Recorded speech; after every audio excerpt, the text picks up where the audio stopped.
சிங்கப்பெண்ணே சிங்கப்பெண்ணே ஆணினமே உன்னை வணங்குமே. இனி சிங்கப்பெண்களை பற்றி இன்னைக்கு நம்ம பேசுகிறோம், பாடுறோம், நேரடியாக பார்க்கிறோம். அப்படிலாம் இன்னைக்கு சமூகம் மறுமலர்ச்சி அடைந்திருக்கின்றது. ஆனால் அந்த சுதந்திர போராட்ட காலத்திலேயே 1900 அந்த காலகட்டத்திலேயே இந்திய சுதந்திரத்திற்காக சிங்கமென சீறி எழுந்த பல பெண்கள் நம்முடைய பாரத திருநாட்டில் உண்டு.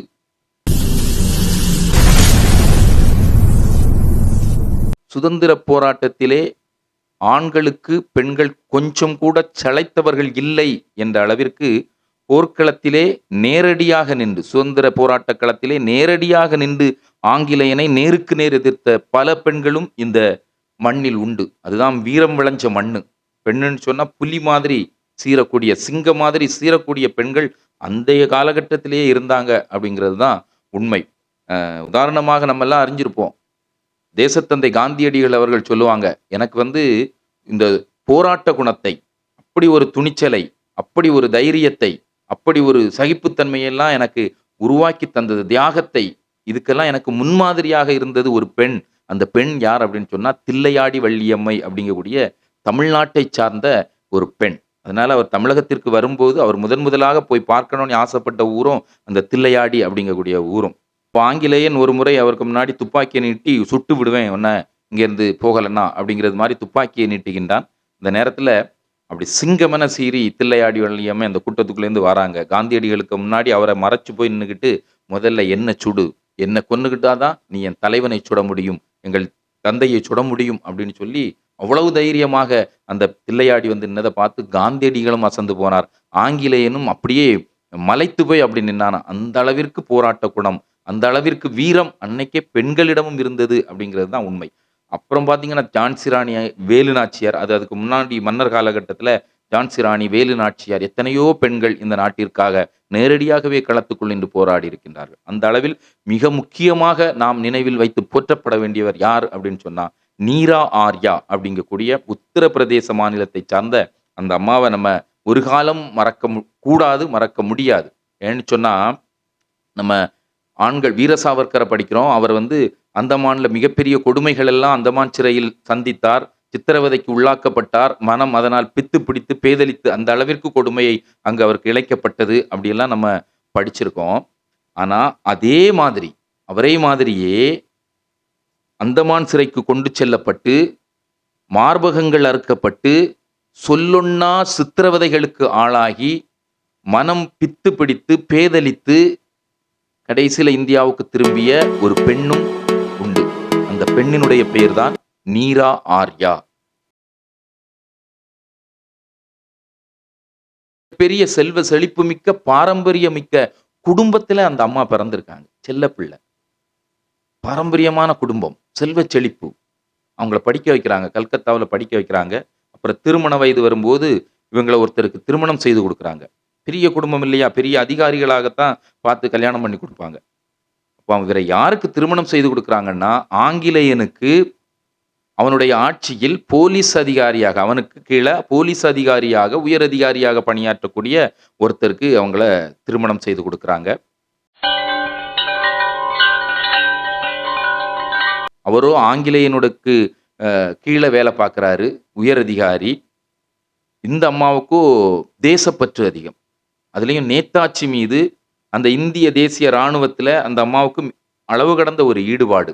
இந்திய தேசிய இராணுவத்தினுடைய இன்னொரு பிரிவு ஆசாத் ஹிண்ட் ஃபவுஜ் அப்படிங்கக்கூடிய உளவாளி பிரிவு, அந்த உளவாளி பிரிவில் அந்த அம்மா சேர்றாங்க.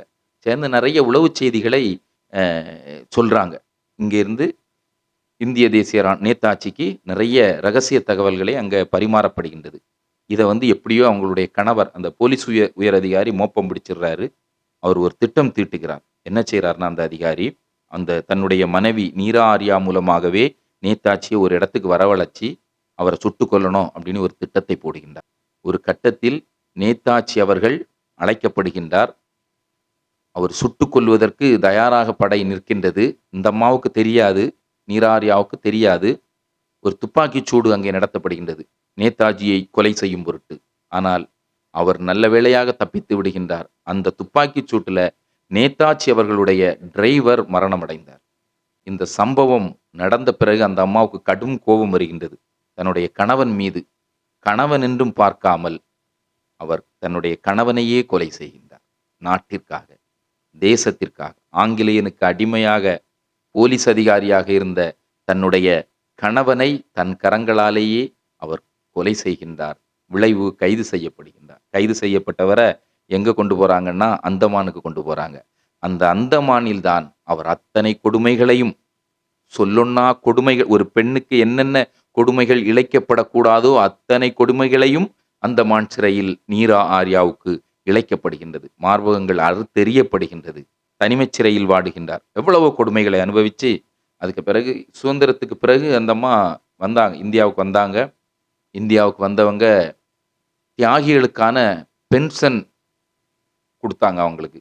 ஆனா அந்த அம்மா அதை ஏற்பதற்கு மறுத்து விட்டார்கள். இல்ல, இது என்னுடைய நாடு, இந்த நாட்டிற்கு இது என்னுடைய கடமை, நான் செய்ய வேண்டியது, இதுக்காக நான் பென்ஷன் வாங்க மாட்டேன்னு சொல்லி அந்த தியாகிகள் பென்ஷனை வேண்டான்னு மறுத்துக்கிட்டு தன்னுடைய கடைசி காலத்தில் அவங்க என்ன செய்தாங்களாம் தெரியுமா? பூவிற்று பிழைப்பு நடத்தினார்கள். பூவிற்று தன்னுடைய வாழ்க்கையை நடத்தினார்கள். நீரா ஆர்யா அப்படின்னு சொன்னா செல்வச் செழிப்பான குடும்பத்திலே பிறந்து தன்னுடைய நாட்டிற்காக, சுதந்திரத்திற்காக தன் கணவனையே கொலை செய்து அந்தமான் சிறையிலே சிறைவாசத்தையும் சித்திரவதைகளையும் அனுபவித்து கடைசியில் தன்னுடைய கடைசி காலத்தை பூவிற்று ஏழ்மையாக நடத்தி ஒரு தியாக வாழ்க்கை வாழ்ந்தவர்தான் நீரா ஆர்யா அப்படிங்கக்கூடியவங்க. ஒரு நாளும் நாம் மறக்கக்கூடாத ஒரு அற்புதமான ஒரு சுதந்திர போராட்ட வீரர் தான் அந்த நீரா ஆர்யா. இவர்களைத்தான் நான் சிங்கப்பெண் என்று சொல்லுவேன்.